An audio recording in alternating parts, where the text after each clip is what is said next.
Olá, boa noite. Seja bem-vinda, Lores, Patrícia, Andréia, tudo bem, pessoal? Silvia. Vamos chegando aí para mais uma aula. Isaac, boa noite. Vamos falar de prova hoje, das relações empregatícias. Tudo bem, pessoal? Como estamos?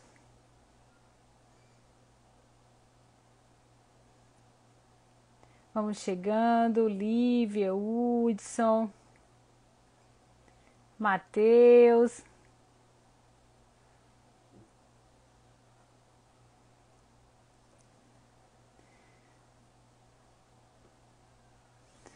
Vamos lá, doutor Ricardo. Frio em São Paulo, Isaac. Aqui no Ceará tá quente, tá chuvoso. Tivemos uns dias bem chuvosos e quente. Leandro, Joélia, uma boa noite. Rodrigo, sejam bem-vindos, pessoal, a mais uma aula por meio do nosso perfil Direito do Trabalho em Debate. Prazer enorme estar aqui sempre com vocês, rotineiramente, às quartas-feiras. Hoje a gente vai estar tratando dessa temática de prova das relações empregatícias, considerações importantes para a gente pontuar aqui, principalmente quem trabalha, quem milita na Justiça do Trabalho. Tem uma surpresa para vocês, tá? Tem uma surpresa para vocês. Hoje é uma live especial que eu vou estar anunciando aí. Nosso próximo evento. Então, eu quero todo mundo lá, né? A gente vai estar aí fazendo mais um evento. E eu vou estar passando todas as informações no decorrer aqui da nossa live. Vamos lá, vamos lá. Tô gostando de ver da animação. O pessoal tá entrando. Tô Diogo, doutor Paula, Kátia. O prazer é meu. Adoro nossas quartas-feiras, pessoal. Adoro. O prazer é meu. A gente sempre está conversando sobre questões importantes relativas ao direito do trabalho, ao direito processual do trabalho. Muita coisa para a gente debater, muita coisa para a gente aprender e manter essa continuidade aí dos estudos, que é importante, é muito importante. Bom, pessoal, meu boa noite, declaro abertos os trabalhos de hoje à noite. Hoje nós vamos estar tratando aqui dessa temática prova das relações de emprego. É uma temática importante que requer algumas condutas ativas aí do advogado no sentido de escolha dessas provas. E é uma temática importante, pessoal, uma vez que questões relativas, decorrentes dessa relação empregatícia são demandas que ainda representam o maior número de demandas em relação aos processos que tramitam na Justiça do Trabalho. Então, falar em demandas em processos trabalhistas, a gente, no caso, vai estar que necessariamente vamos ter que adentrar nessa temática das relações empregatícias. E o que a gente observa, pessoal, nesse contexto? A gente observa uma constante transformação, um constante dinamismo das relações empregatícias, uma constante transformação das formas e dos meios de se trabalhar. E aí é importante que nós saibamos, diante de um caso concreto, nos posicionar nesse sentido. Neste caso, há um vínculo empregatício? Neste caso, não há um vínculo empregatício? Porque hoje em dia não é mais, né, a história do trabalhador, a forma de se prestar serviços, a gente muitas vezes não consegue identificar aquela conexão do prestador diretamente com o empregador, a gente não consegue mais identificar tão facilmente aquele empregado que recebia as ordens diretas desse empregador, aquele empregado que trabalhava em um ambiente físico específico da empresa. E o que a gente vê hoje é uma disrupção total dessa prestação de serviços. A gente muitas vezes vislumbra um prestador que trabalha, uma pessoa que trabalha e muitas vezes não consegue sequer identificar o empregador, não sabe direito para quem trabalha, não sabe direito qual a função da pessoa que contratou ele. A gente vê pessoas que sequer são empregadas de determinada empresa, mas são responsáveis pela contratação do empregado. E aí, em questões práticas, em questões reais, no mundo fático, às vezes fica difícil a gente identificar essas relações empregatícias, provar essas relações empregatícias. Eu peguei um processo há pouco tempo, uma demanda onde a pessoa que supervisionava, era uma demanda de construtora, e a pessoa que supervisionava os serviços do reclamante, empregado, ele era um prestador de serviços, ele era um consultor que fazia essa função para diversas construtoras e ele andava em diversas obras.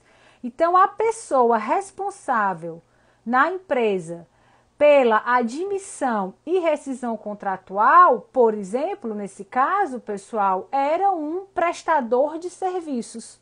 E aí, qual é a percepção do empregado reclamante? Quem contratou o senhor? Foi fulano, foi o José. E o José o quê? É empregado da empresa?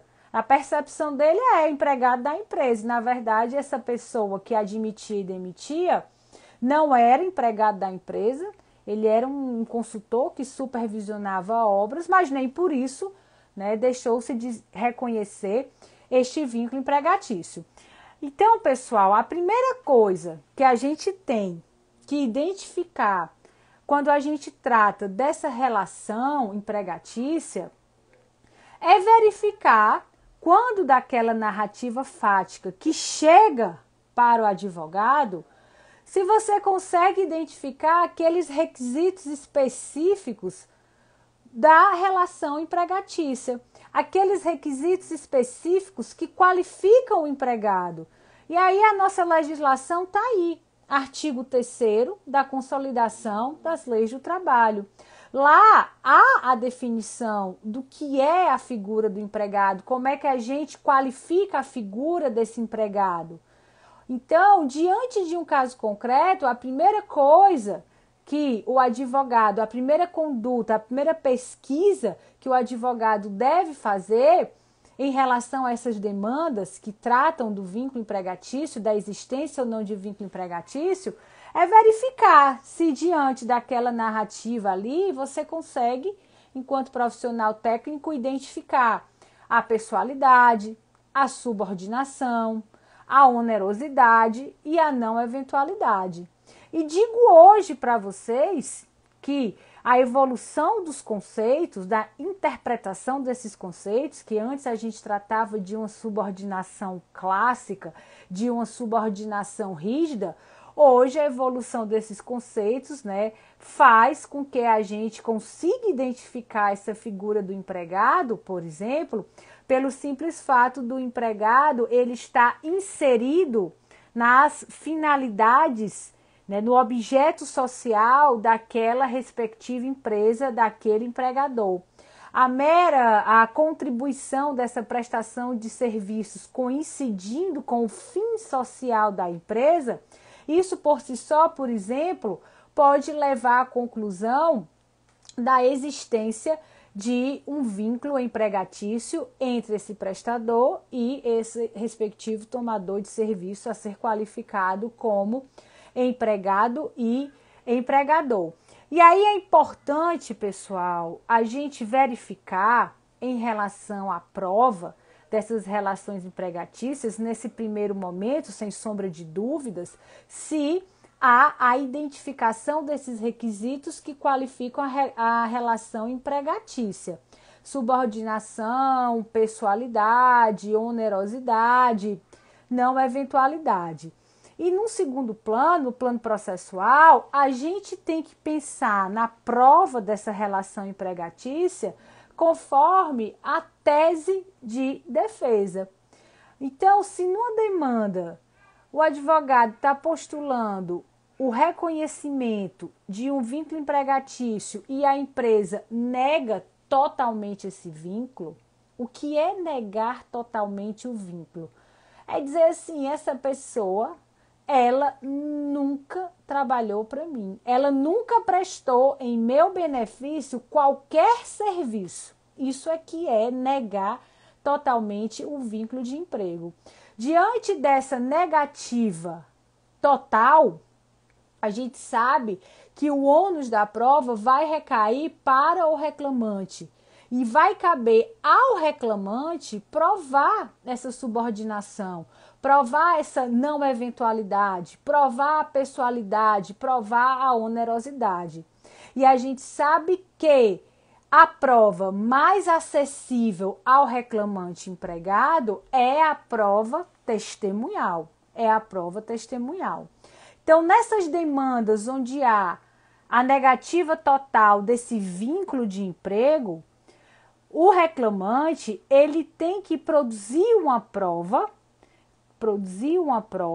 no sentido de comprovar esses requisitos. E aí, pessoal, existem, né, por exemplo, algumas provas. A gente sabe que classicamente a prova testemunhal é a prova mais acessível ao reclamante, mas a gente pode estar pensando para este reclamante a utilização de alguma prova documental. Por exemplo, existiam pagamentos salariais em conta do reclamante, em conta do empregado mês a mês. Essa prova documental, ela será admissível no processo do trabalho? Sim, é a prova o quê? Da onerosidade. Como é que você vai provar a onerosidade diante dessas demandas onde há a negativa total do vínculo e cabe ao reclamante provar esse vínculo? Você vai provar, você pode provar a onerosidade, por exemplo, por meio de depósitos mensais realizados na conta do reclamante. Você pode provar, por exemplo, por meio daquela prova testemunhal, onde, né, outra pessoa que trabalhou com o reclamante para o mesmo empregador ateste que ele comparecia de forma habitual, que ele prestava serviços, né, em benefício da atividade econômica, que ele seguia o comando, seguia as ordens do proprietário dessa empresa. O importante, pessoal, é que quando há nessas demandas em que há a negativa total desse vínculo empregatício, é lembrar que o ônus da prova vai recair para o reclamante e o reclamante ele vai ter que provar o quê? Ele vai ter que provar os requisitos da relação empregatícia. E os requisitos da relação empregatícia, eles são requisitos cumulativos. Não adianta você provar só que o serviço era oneroso, mas que não era subordinado. Não adianta você provar uma eventual subordinação, mas se o serviço ele era, no caso, esporádico. Então, neste caso, o reclamante empregado precisa, de fato, provar que ele preenche todos aqueles requisitos necessários para a qualificação dessa relação empregatícia. E aí, né, a Milena coloca uma questão importante. Existem aqueles casos, em termos de onerosidade, onde há os depósitos mensais, mas não há necessariamente o depositante. Não há, de fato, quem é que está depositando aquele dinheiro na conta do reclamante, na conta do empregado, que pretende esse reconhecimento de vínculo. Nesse caso aí, pessoal, a gente tem que prestar atenção à habitualidade nos depósitos, a habitualidade desses depósitos vai fazer com que a gente verifique a regularidade da contraprestação com base sempre no mesmo valor. Então, a gente já tem aí como pressupor que havia um pagamento habitual. A gente pode estar oficiando o banco para que o banco informe quem eram os depositantes daqueles valores habituais na conta desse reclamante, ou a gente pode ainda estar pegando essa prova documental em relação à habitualidade, sempre depositando o mesmo valor e com a mesma habitualidade, a gente pode estar associando a outro meio de prova, por exemplo, para confirmar que aquele valor correspondia à prestação de serviço. A gente pode pensar num depósito avulso habitual no valor de um salário mínimo e a testemunha pode vir a confirmar que de fato o reclamante recebia um salário mínimo. Então é verossímil que aquele pagamento mensal, sempre naquela mesma data, seja daquela pessoa física ou jurídica que está sendo apontada como empregador. Isso, pessoal, nessas demandas de negativa de vínculo, onde todo o ônus da prova recai para o reclamante. É uma prova mais difícil. Sem sombra de dúvidas, é uma prova mais difícil. Por quê? Porque para reconhecer um vínculo empregatício, o juiz ele não pode reconhecer esse vínculo de forma temerária. A subordinação tem que estar bem clara, a onerosidade tem que estar bem clara. Então, às vezes, aquela prova testemunhal que diz que ia passando na calçada e via o fulano trabalhando, mas nunca nem entrou no estabelecimento comercial, não sabe quanto o reclamante ganhava, não sabe sequer qual o salário ali daquela localidade para aquela determinada função, não sabe o horário sequer de funcionamento do estabelecimento, não tem nem como o juiz, no caso, tá fixando jornada, o juiz está fixando função diante de um depoimento desse, diante de um depoimento de uma pessoa que não tinha conhecimento da realidade fática da qual o reclamante que pretende o vínculo empregatício estava inserido. Então, é um ônus extremamente, no caso, pesado para o reclamante quando a defesa adota essa tese de negativa de vínculo, mas esse ônus pesa para o reclamante, como dificilmente ele não tem acesso a qualquer documentação da empresa, documentação, os recibos que ficam na empresa, por exemplo, ele vai ter que acabar se socorrendo dessa prova testemunhal. Mas aí eu chamo a atenção de vocês que essa prova testemunhal, ela tem que ser uma prova verossímil. E o objetivo dessa prova testemunhal, de fato, é provar a subordinação, é provar a pessoalidade, é provar a onerosidade, é provar a não eventualidade, ok? E aí, pessoal, também é muito comum nas relações sociais, nas relações jurídicas fáticas, que o empregador diga sim em demandas trabalhistas. Olha, há o pedido de reconhecimento de vínculo por parte do reclamante, o empregador diz assim, olha, ele trabalhou para mim, mas ele não trabalhou para mim como empregado, ele prestou um serviço. Eu respondo já as perguntas, tá, pessoal? Vou já para as perguntas. Ele prestou um serviço, ele era um prestador de serviço. Então, ele era um prestador de serviços eventual, descartando a não eventualidade. Ele não tinha qualquer subordinação jurídica. Ele tinha total autonomia nessa prestação de serviços. O que isso impacta na questão da prova? Esse ônus da prova vai recair para quem? Vai recair para o empregador. E aí, pessoal, eu chamo a atenção de vocês, nesse caso, para um dispositivo trazido pela reforma trabalhista que alterou o artigo 442 da Consolidação das Leis do Trabalho.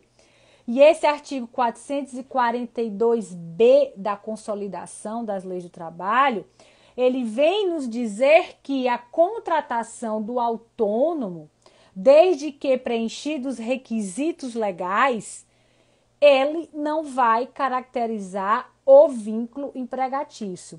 A contratação do autônomo, preenchidos os requisitos legais, afasta a qualidade de empregado do prestador. Esse é um dispositivo seletista 442B da Consolidação das Leis do Trabalho, que nós temos que ter muito cuidado, pessoal. Muito cuidado. Por quê? Porque é um dispositivo que pode embasar e fundamentar uma defesa trabalhista com esse conteúdo de que o empregado ele era um prestador de serviços, ele era um autônomo, ele não tinha subordinação, era um trabalhador eventual. E comprovar que os requisitos legais estão preenchidos. Que requisitos legais são esses, professora? Aí a gente vai, como exemplo, pegar a Lei 13.352 de 2016, que disciplinou aquelas situações do cabeleireiro, da manicure, daquele pessoal que trabalha em salão. Que a lei autoriza, mediante um contrato formal de parceria, que seja, no caso, tratada essa parceria e feito este contrato, no caso, este empregado não seria, este trabalhador não seria o empregado, seria um efetivo parceiro. E tá lá esse contrato todo bonitinho. É o que acontece também, pessoal, na representação contratual, Lei 4.886 de 65. O representante comercial preenche o requisito legal, tem o registro no órgão competente, tem o contrato todo bonitinho de representação contratual, tudo assinadinho ali direitinho, a prova documental perfeita. Aí o empregador vem dizer assim, olha, tá aqui, com base no artigo 442B da CLT, essa pessoa aqui não tem vínculo empregatício. Está aqui o contrato formal de parceria, conforme a lei respectiva. Está aqui o contrato de representação de serviços, conforme a lei respectiva. E aí, pessoal, diante da apresentação dessa prova documental, o que o reclamante vai ter que fazer? Vai ter que impugnar essa documentação. E esse contrato formal, ele não poderá ser afastado? Aí a gente tem que lembrar, pessoal, do princípio da primazia da realidade, que nunca esteve tão atual como nas relações de trabalho que nós estamos vivendo hoje, na transformação, nessas novas relações de trabalho. Ora, pessoal, para fins trabalhistas, mais vale a realidade fática, aquilo que foi vivenciado, do que o formalismo do papel. Então, no caso, pessoal, não é a mera apresentação do contrato de parceria do cabeleireiro, não é a mera apresentação de um contrato bem bonitinho de representação comercial que vai afastar um vínculo empregatício, impugnado a forma. Vamos pesquisar a realidade fática, vamos pesquisar aquilo que de fato aconteceu. Mas para isso eu preciso o quê? Eu preciso que, diante de uma tese dessa de defesa, o advogado do reclamante faça a impugnação desses documentos em específico. E aí, no caso, ele vai ter que apresentar uma contraprova a esse documento que foi juntado ao contrato. Então, pelo princípio da primazia da realidade, o formalismo, ele é afastado quando, de fato, ele quer mascarar outra realidade. Né? Se o cara era, por exemplo, de fato empregado, subordinado, mas é obrigado a fazer o contrato de representação, está mascarando um vínculo empregatício. Esse contrato pode ser impugnado, pode ser apresentada uma contraprova a esse contrato, sem sombra de dúvidas. É para isso que serve o princípio da primazia da realidade. E aí eu relembro a vocês, pessoal, um artigo da Consolidação das Leis do Trabalho, muito pertinente, muito pouco falado. O artigo, podem tomar nota aí, o artigo 9º da Consolidação das Leis do Trabalho. Né? O artigo 9º vai nos dizer o quê? Vai nos dizer que são nulos de pleno direito os atos praticados com o objetivo de fraudar a legislação trabalhista. São nulos de pleno direito os atos praticados com o objetivo de desvirtuar essa legislação trabalhista. Então, é possível, dentro de um processo judicial trabalhista, declarar, com base nesse artigo 9º, declarar a nulidade de um contrato desse, afastar a forma e reconhecer diretamente aí o vínculo de emprego entre o prestador, empregado, e o respectivo tomador de serviços, empregador. O que é a dificuldade que a gente encontra dentro do processo?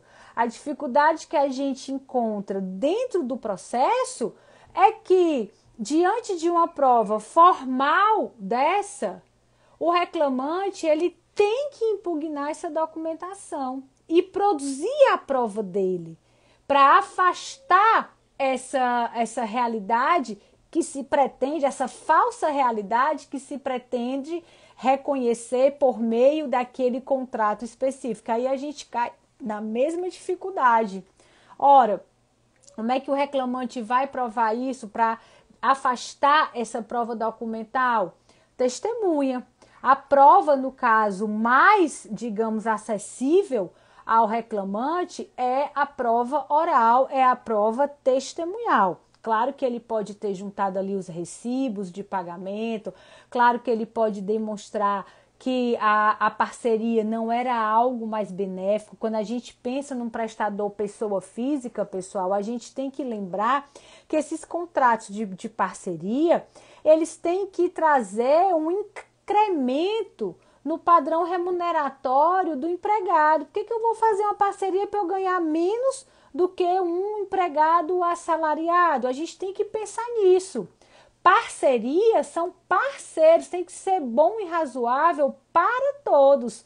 Então, pela própria natureza jurídica da parceria, pela própria natureza jurídica da representação comercial, por exemplo, a gente tem que ter um bônus extra, assim digamos, para o empregado, a fim da gente legitimar esses contratos. Tem que representar uma condição aí mais benéfica para esse empregado. Por que a cooperativa, quando funciona regularmente, também por meio do artigo 442 da CLT, não gera vínculo? Porque o cooperado, ele tem aquela dupla qualidade, como um beneficiário da própria cooperativa, né, e como um prestador de serviço.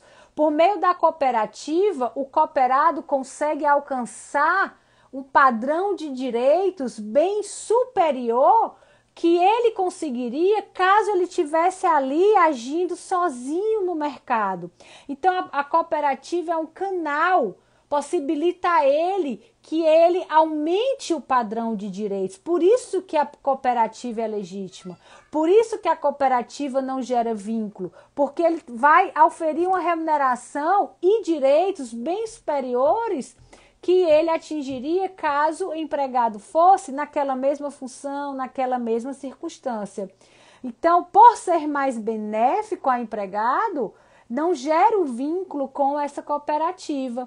E dentro desse mesmo raciocínio, pessoal, a gente pode encarar aí a grande discussão do serviço prestado por meio de plataformas digitais. Das plataformas digitais, há o aumento, quando o serviço é prestado mediante a plataforma digital, há um aumento, há um incremento do padrão salarial, da remuneração desse empregado, há um incremento no padrão de direitos desse empregado.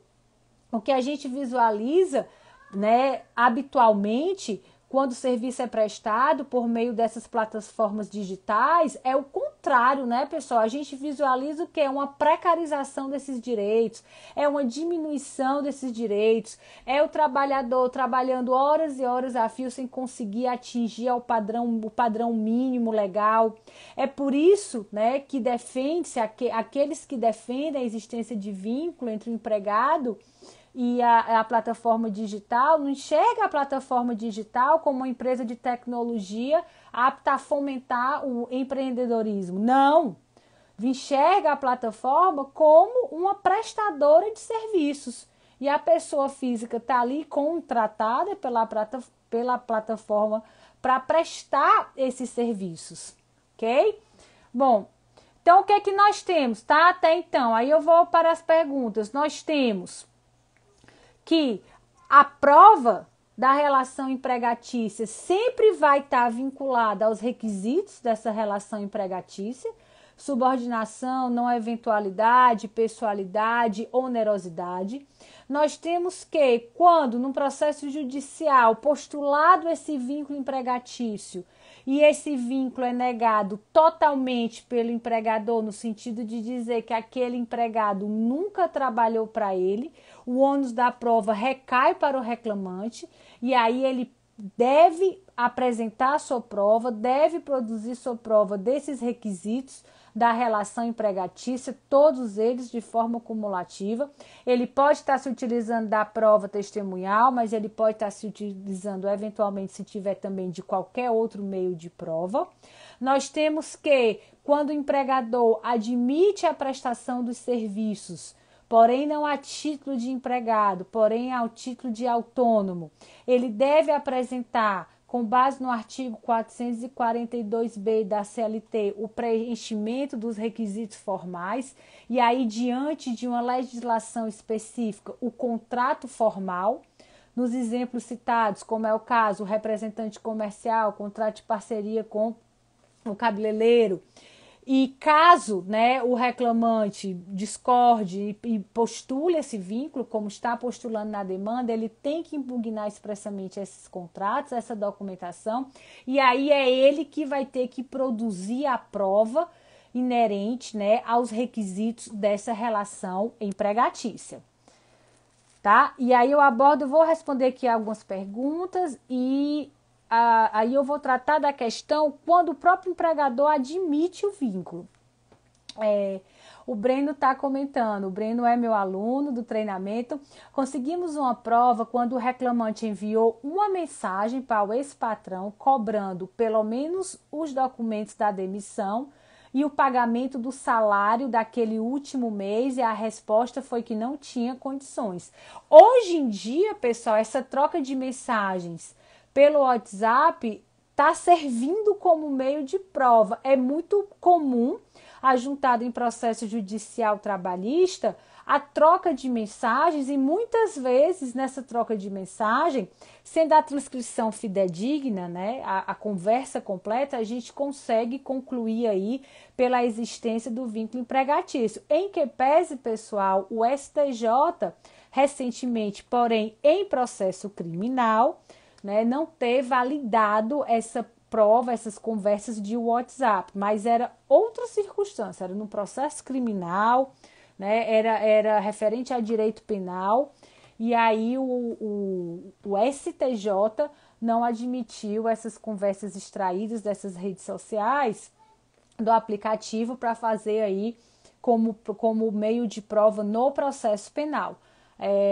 Ainda não houve esse questionamento no TST, mas até agora nós não tivemos nenhuma declaração de falsidade ou de ilegalidade ou inconstitucionalidade específica na utilização da troca de mensagens por meio de WhatsApp como prova para fins do processo trabalhista. Importante, né? Isso eu sempre digo, importante que as partes sejam os interlocutores. A gente não pode estar juntando, por uma analogia às gravações telefônicas, conversas de terceiros, conversas essas que não foram autorizadas, mas quando uma das partes é um dos interlocutores, até então a jurisprudência trabalhista tem admitido sim a utilização dessas provas.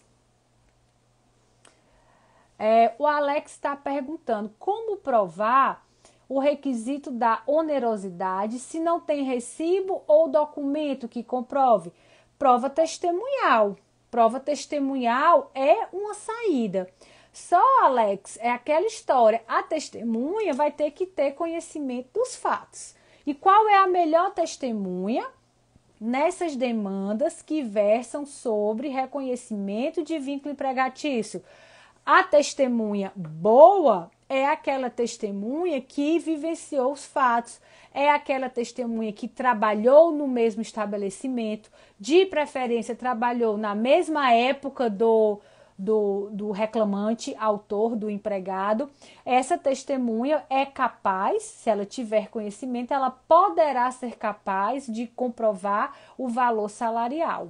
E no que tange, pessoal, ao valor salarial, existe a possibilidade, caso, por exemplo, esteja provado nos autos que o reclamante recebia uma contraprestação, que o pagamento era habitual, esteja provada a subordinação e demais elementos da relação empregatícia, a própria consolidação das leis do trabalho admite que, se não tiver provado exatamente o valor da remuneração, mas que ele recebia a remuneração, a própria CLT permite que o juiz esteja fixando o valor dessa remuneração conforme a realidade ali do mercado local.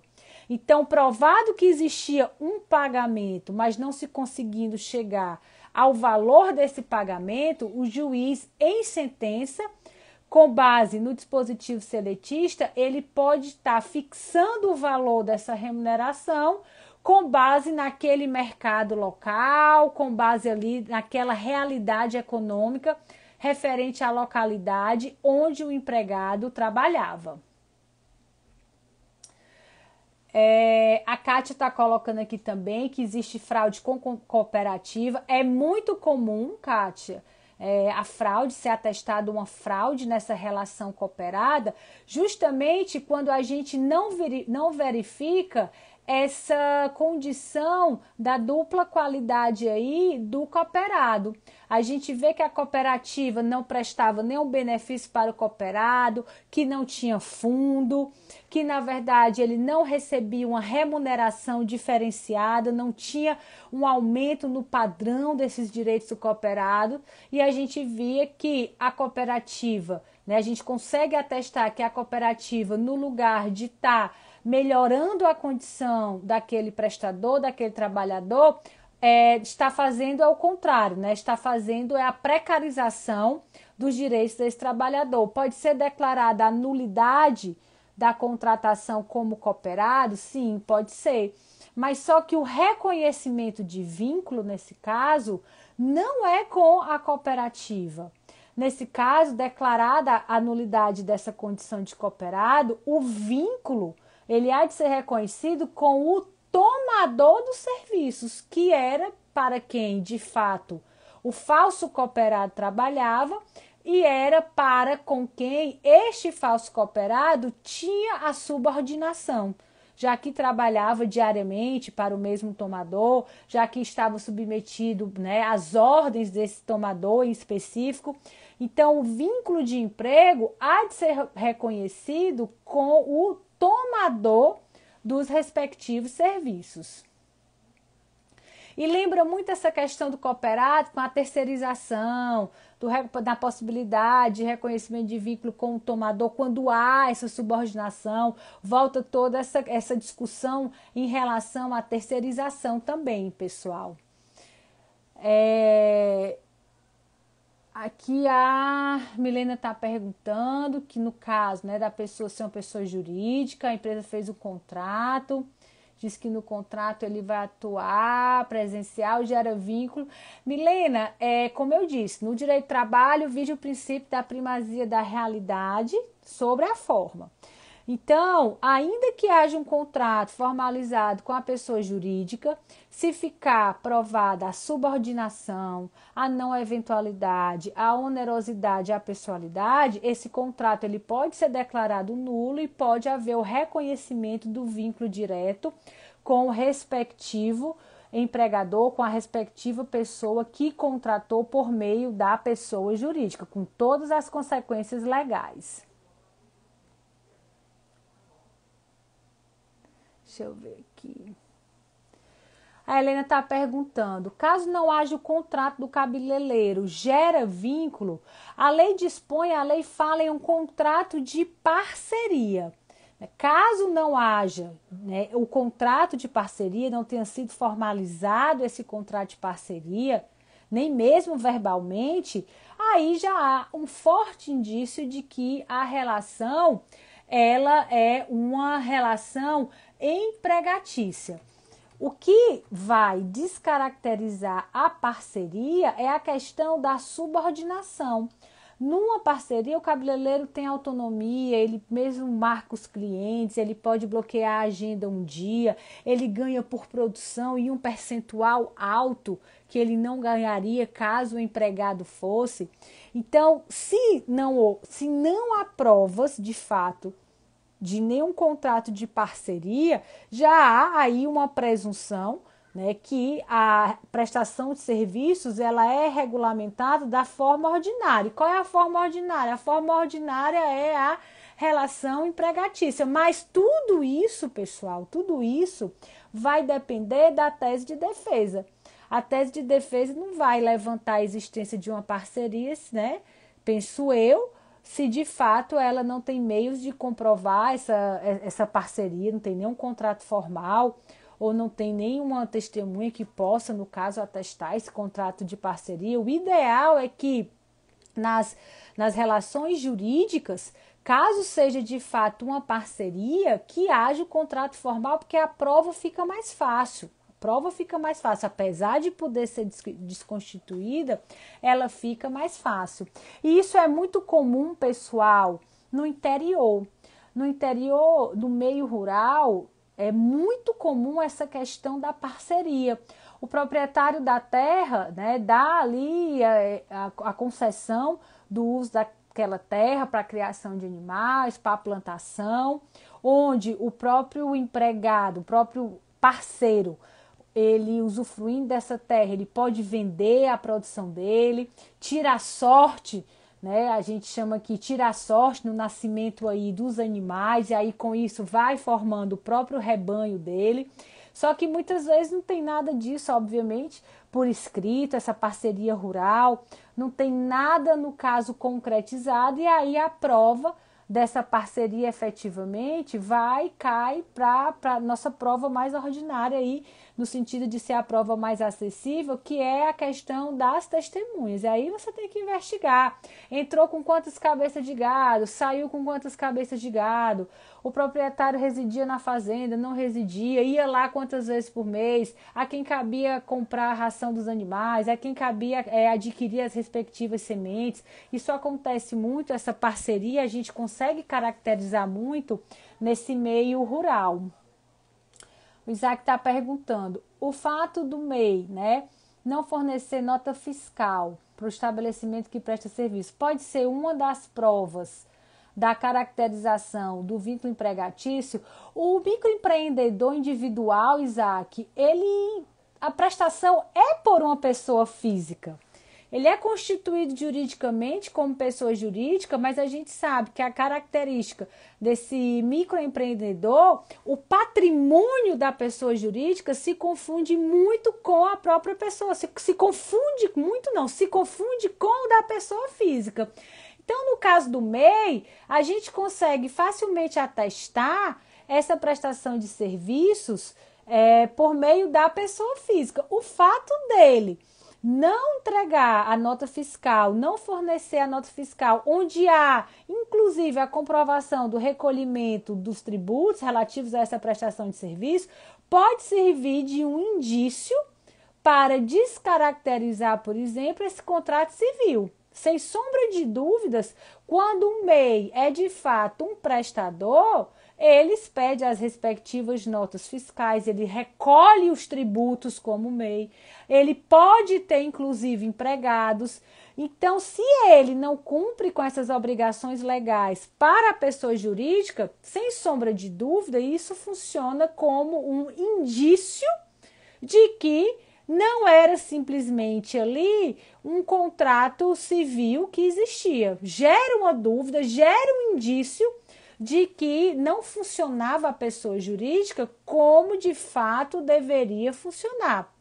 Então, pode ser uma das provas, sob meu ponto de vista, pode ser uma das provas, mas não a única prova, não a única prova.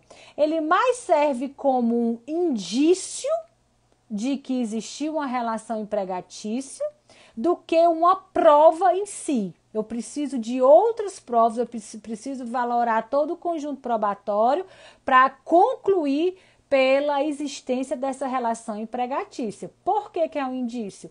Porque eu não posso descartar aqueles casos onde, de forma proposital, o MEI não expede essas notas fiscais. Então, eu não posso afastar também a existência desses casos de que existem pessoas jurídicas constituídas que não emitem as notas fiscais. Mas a gente sempre vai presumir o quê? A gente não vai presumir o errado, a gente presume o certo. E quando tem algo errado, é um forte indício de que não é de fato aquela relação jurídica que aparenta ser. Então, funciona mais como um indício do que uma prova em si. A impugnação à documentação é em audiência. A impugnação é em audiência. A contestação é recebida regularmente em audiência. E aí existe a oportunidade para que o advogado ele faça a impugnação do reclamante em relação a esses documentos que foram apresentados com a defesa da reclamada. No caso de condenação da cooperativa, declarando a existência, como fica a desconsideração? No caso, pessoal, se houver a nulidade, a declaração de nulidade dessa relação cooperada, o que vai acontecer? Vai se reconhecer o vínculo entre o cooperado, pessoa física, com o tomador. Aí a cooperativa que funcionou de forma irregular, ela pode estar sujeita às consequências aí administrativas, mas o vínculo, ele é formado, ele é reconhecido para com o tomador, que era para quem de fato este empregado prestava os respectivos serviços. Na inversão do ônus da prova, o Elton está perguntando. Desculpa, Ketneia, aqui seguindo a sequência. A ata notarial é uma boa, Ketneia, mas só que a ata notarial ela é cara, né? Você fazer uma ata notarial é um ônus para o reclamante que sai caro, né? É um serviço cartorário caro. Então, se o reclamante conseguir, no caso, se utilizar de outros meios de prova, é algo menos oneroso para ele. E até questionável agora a ata notarial pelo preço, né, do serviço cartorário em relação com as provas que podem ser colhidas por esse meio digital. O Wellington está perguntando, na inversão do ônus da prova, o juiz poderá fazer no início ou no momento da prolação? Wellington, o juiz ele não pode inverter o ônus da prova no ato da prolação da sentença. O juiz ele tem que inverter o ônus da prova e dar a oportunidade para aquela parte que não tinha esse ônus produzir sua prova. Então, se o juiz vai inverter o ônus da prova, ele tem que inverter antes da instrução processual. Então, antes da instrução processual, que se inicia essa instrução processual, ele vai dizer assim, olha, é o seguinte, diante da extrema dificuldade na produção da prova, você, empregador, que não tinha que provar, passa a ter esse ônus de ter que provar. Quais as provas que você quer produzir em relação a esse fato? É claro, aquela pessoa que não tinha a oportunidade de provar e não tinha a obrigação de provar, o ônus mesmo de provar, e passa a ter, pessoal, é claro que ele tem que ter a oportunidade de produzir a prova. Como é que o juiz vai inverter o ônus da prova por ocasião da prolação da sentença? E a parte que não tinha que provar vai ser surpreendida com uma sentença desfavorável, sem ter tido essa oportunidade de produzir essa prova? Então, se o juiz opta por inverter o ônus da prova, meu entender, essa inversão ela tem que ser feita, ela tem que ser realizada antes da instrução. Para quê? Para que a parte que não tinha o ônus e passa a ter por decisão do juiz, ela tenha a efetiva oportunidade de produzir a sua prova. Porque quando a gente não tem o ônus da prova, às vezes a gente não leva nem testemunha para a audiência. Não, eu estou tranquilo, negativa total, o ônus é do reclamante, não é meu, eu não levo nem testemunha. Ora, e aí, se o empregador for surpreendido com uma decisão dessa? Pode até ser o caso de redesignação da própria audiência, para que em outra oportunidade ele traga aí as suas testemunhas, ok?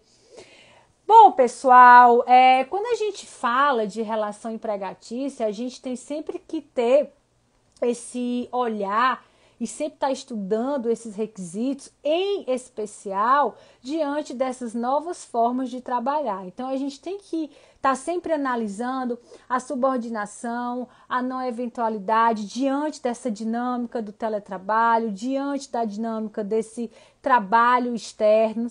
E aí, né, existem sempre alguns cuidados e algumas condutas que o advogado trabalhista ele tem que adotar diante desses casos práticos específicos, diante dessas demandas que tratam da relação empregatícia, do reconhecimento de vínculo.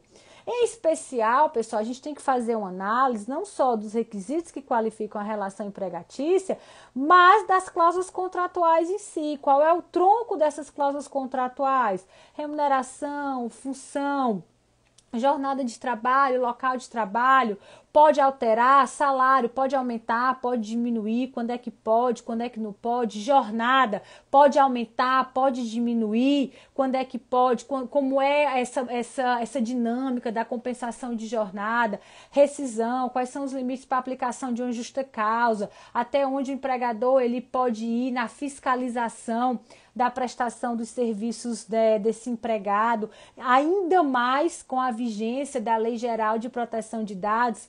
Então, pessoal, foi pensando no contrato individual de trabalho, foi pensando nesses requisitos da relação empregatícia, que eu resolvi fazer um evento gratuito e online. Eu vou fazer um webinar que vai tratar somente desses questionamentos inerentes ao contrato de trabalho, inerentes às relações empregatícias.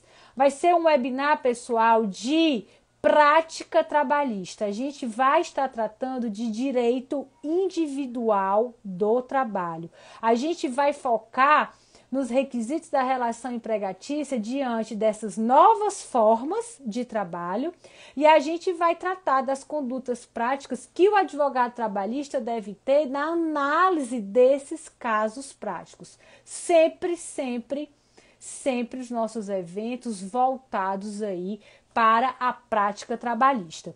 Então, a partir de hoje, logo aqui após a nossa live, estão abertas as inscrições para o webinar de prática trabalhista, um evento 100% gratuito, um evento 100% online, onde a gente vai tratar de direito individual do trabalho. A gente vai estar falando de direito material do trabalho. Esse webinar vai ser dia 27 de maio, às 20 horas.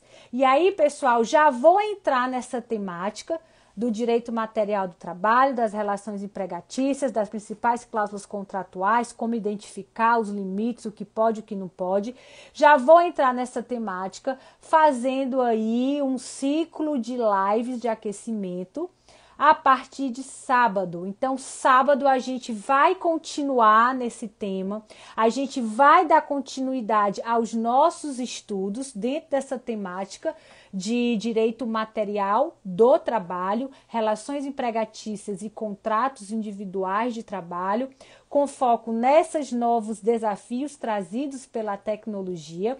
Então, nós teremos lives às quartas e sábados que antecedem o evento e a gente vai finalizar com chave de ouro com o nosso webinário sobre prática trabalhista dentro dessa temática de direito material do trabalho com foco no contrato de trabalho, sempre voltado para a prática, para que você possa estar aprendendo a advogar diante dessas demandas que versam sobre a relação empregatícia, como identificar, né, quais são os requisitos, o que o empregador pode, o que o empregador não pode, quais são as cláusulas essenciais do contrato, principalmente nos casos de diminuição de salário, aumento de jornada, modelos de compensação. Então, a gente vai estar entrando e abordando toda essa temática, tá? Logo após aqui o encerramento da nossa live, não se esquece de se inscrever, o link já está na bio. As inscrições são gratuitas, o evento é 100% online, já marca aí